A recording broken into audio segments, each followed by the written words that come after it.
Sahyadri top 10 news या बातमीपत्राचे प्रायोजक आहेत Mac care super speciality hospital Ahmednagar.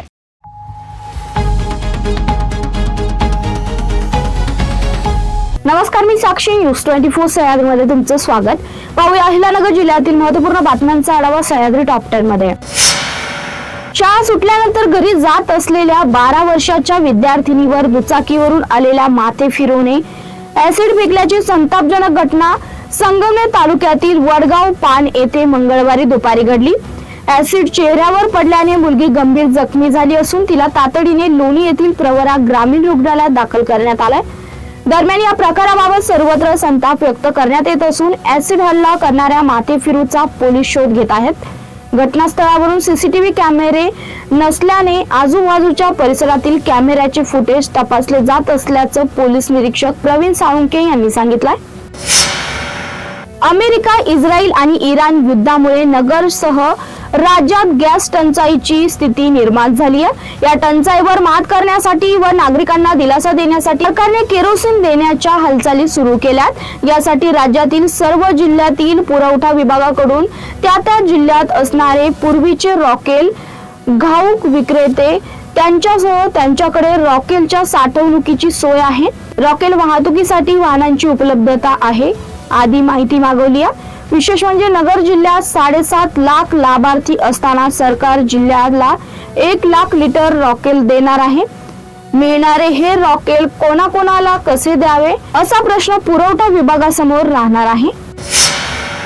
Parner तालुक्यातील ढवळपुरी गावात मंगळवारी अत्याचाराच्या निषेधार्थ कडकडीत बंद पाळण्यात आला। श्री दुर्गादेवी वारकरी शिक्षण संस्थेचे अध्यक्ष यशवंत एकनाथ थोरात उर्फ अण्णासाहेब गुंजाळ यांनी एका 17 वर्षीय अल्पवयीन मुलीवर गेल्या 5 वर्षापासून अमानुष अत्याचार केल्याचं समोर आल्याने संपूर्ण जिल्हा हादरला। या नराधम महाराजाने पीडितेला गरम लोखंडी पकडीने चिमटे देऊन तिची शारीरिक छळ केला। या क्रूर कृत्यामुळे संतापलेल्या ग्रामस्थांनी मंगळवारी सकाळी ग्रामपंचायत समोर एकत्र येत आरोपीच्या पुतळ्याचे दहन केले आणि घोषणाबाजी करून परिसर दणाणून सोडला। नगर तालुक्यातील 2 वेगवेगळ्या गावात घडलेल्या 2 भीषण रस्ते अपघातात 2 जणांचा मृत्यू झाला असून दोघे घटनांमध्ये संबंधित वाहन चालक अपघातानंतर पसार झालेत। या दोन्ही प्रकरणी अहिल्यानगर तालुका पोलीस ठाण्यात गुन्हा दाखल करण्यात आलाय। पहिली घटना चाशिवार परिसरात हॉटेल भाग्यश्री समोर घडली। अज्ञात थार वाहनावरील चालकांनी भरधाव व बेकायदेशीरपणे वाहन चालवत रस्ता ओलांडत असलेल्या संदीप सुरेश चव्हाण यांना जोरदार धडक दिली। महाराष्ट्र सरकार महिला शेतकऱ्यांच्या सक्षमीकरणासाठी आगामी अधिवेशनात विशेष विधेयक मांडण्यात येणार असून यासाठी मसुदा तयार करण्यासाठी समिती गठीत करण्यात आली आहे। जागतिक महिला दिनाचे औचित्य साधून विधिमंडळाच्या दोन्ही सभागृहातील समन्वयी सदस्यांचे विशेष चर्चासत्र आयोजित करण्यात आले होते। सदर चर्चासत्र राज्यातील महिला शेतकऱ्यांच्या सक्षमीकरणासाठी एक सर्वसमावेशक विधेयक तयार करण्याबाबत चर्चा झाली। या अनुषंगाने महिला शेतकऱ्यांच्या सक्षमीकरणासंदर्भात प्रस्तावित विधेयकाचा मसुदा तयार करून तो शासनास सादर करण्यासाठी समिती गठीत करण्यात आली आहे। सह्याद्री टॉप 10 मध्ये या छोटीशी विश्रांती। रोखोक पत्रकारिता, निर्भीड बाणा आणि कणखर भूमिका, महाराष्ट्राचा सखा, सत्याचा पाठीराखा, शब्दांचं सामर्थ्य, विश्वसनीयतेची उंची, न्यूज 24 सह्याद्री। विश्रांतीनंतर तुमचं पुन्हा एकदा स्वागत। पाहूया पुढील बातम्या। रावरी विधानसभा पोटनिवडणुकीसाठी मतदान पथके थेट मतदान केंद्रावर पोहोचतील तर सेक्टर अधिकाऱ्यांमार्फत ईव्हीएम मशीन आणि मतदान साहित्य पोहोचवली जातील। यासाठी एसटी कार्गो बसचे नियोजन करावे। तसेच अधिकारी कर्मचाऱ्यांच्या निवडणूक विषयक प्रशिक्षणात प्री टेस्ट व पोस्ट टेस्ट अनिवार्य करण्यात आली असून नियुक्त सर्व नोडल अधिकाऱ्यांनी परस्पर समन्वय राखत निवडणूक आयोगाच्या मार्गदर्शक सूचनांचे तंतोतंत पालन करत जबाबदारी चोखपणे पार पाडावी असं स्पष्ट निर्देश जिल्हा निवडणूक अधिकारी तथा जिल्हा अधिकारी डॉक्टर पंकज आशिया यांनी दिले। नेवासा तालुक्यातील भेंडा बुद्रुक परिसरात मुळा उजव्या कालव्याच्या पात्रात बुडालेल्या स्वप्नील लक्ष्मण मगरे या तरुणाचा सलग दुसऱ्या दिवशीही शोध लागला नाही.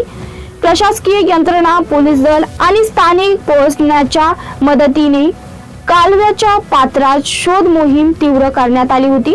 अद्याप यश आलेलं नाही. मिळालेल्या माहितीनुसार स्वप्नील मगरे हा आपल्या मित्रांसोबत मढी येथे दर्शनासाठी जात होता.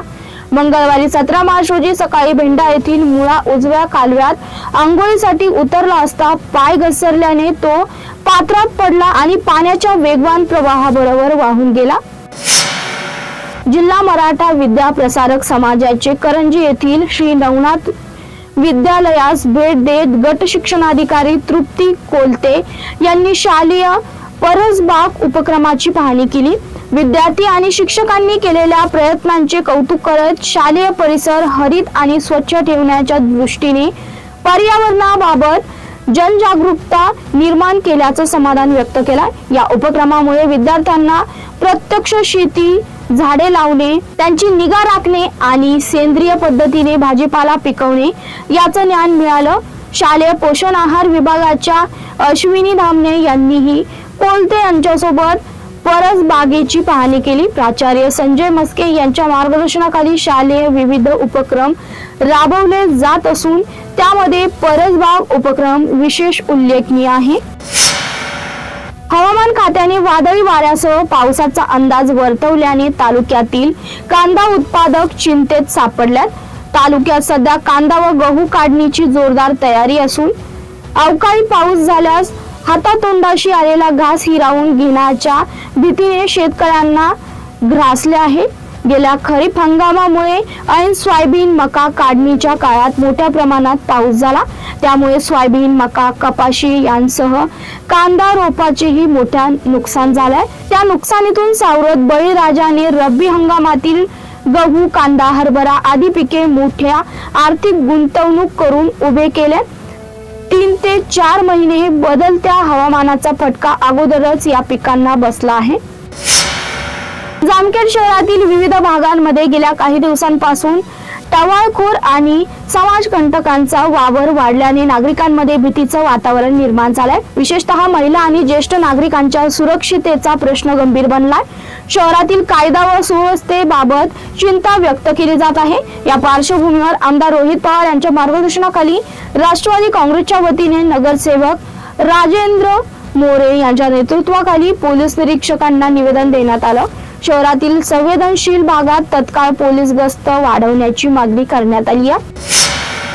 तर टॉप 10 मध्ये ते सांगतो. तुम्ही पाहता न्यूज 24 सह्याद्री.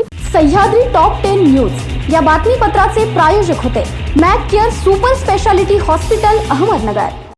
शब्दांचं सामर्थ्य, विश्वसनीयतेची उंची. न्यूज 24 सह्याद्री.